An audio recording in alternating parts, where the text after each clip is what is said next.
I believe this is the Laughing Muslim part 11. Anyway, I'm quoting from the...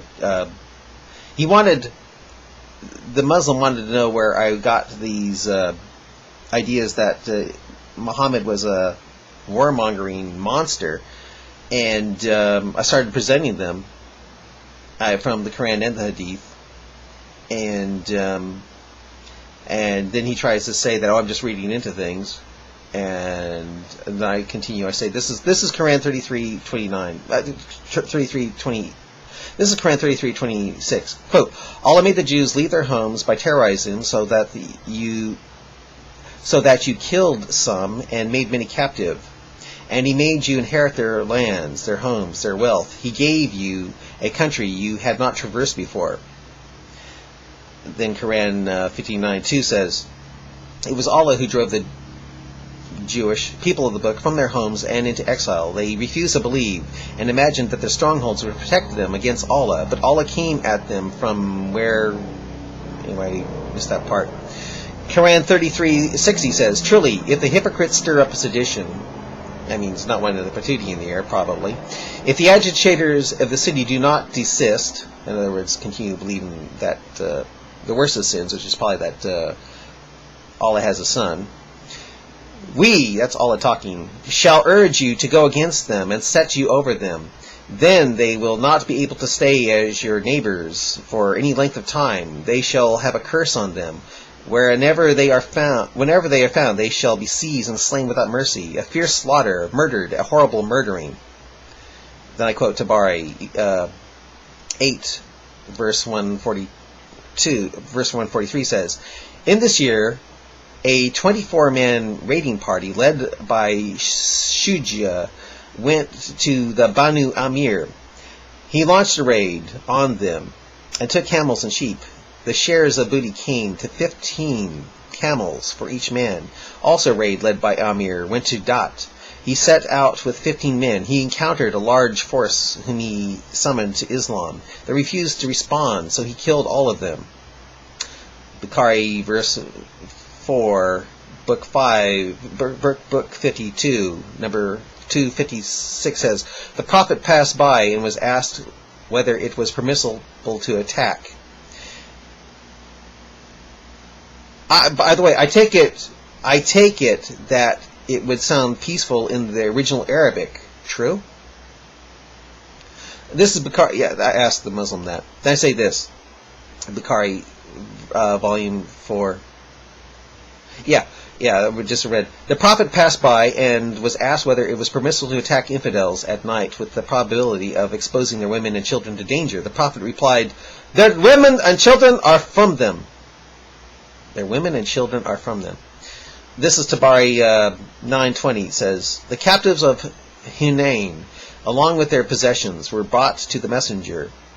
He ordered that their captives, animals, and their possessions be taken to Jirana and held there in custody. Ishaq 576 says, quote, Allah and his servant overwhelmed every coward. Allah honored us and made our religion victorious. We were glorified and destroyed them all. Allah humiliated them in the worship of Satan. But what our apostle recites from the book and by our swift horses, I liked the punishment of an infidel. I liked the punishment the infidels received. Killing them was sweeter than drink. I liked it better than getting drunk, I guess. We galloped among them, panting for the spoil. With our loud voice army, the apostles' squadron advanced into the fray. Then he goes, here is your first lie. Here is your first lie. He's trying to say I lied here. Here is your first lie.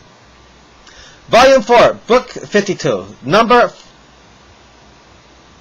220. Allah's apostle said, I have been sent with the shortest expressions bearing the wildest meanings, and I have been made victorious with terror cast in the hearts of the enemy.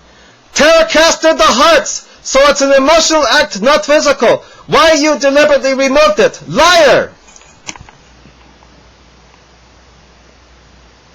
Takia? Oh, so instead of killing them, he was saying boo? That's how I was putting terror into them? By saying boo? Well, I'll continue. This is Ishaq 580. Quote, our strong warriors obey his orders to the letter. By us, Allah's religion is undeniably strong. You would think, when our horses gallop with bits in their mouths, that the sounds of demons are among them. Yeah, I bet they were. The day we trod down the unbelievers, there was no deviation or turning from the apostles' order. During the battle, the people heard our exhortations to fight and the smashing of skulls by swords that sent heads flying. We severed necks with a warrior's blow. By the way, does a neck get severed when someone is saying boo? Just wondering. This is Tabari 9, verse 123. Quote, Muhammad sent an expedition to Ghalib and to the land of the Banu Murrah.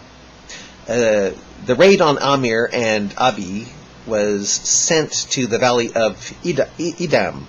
Another by Aslami was sent to Gaba, and Abd al-Rahman was ordered by the messenger to lead an army to the seashore.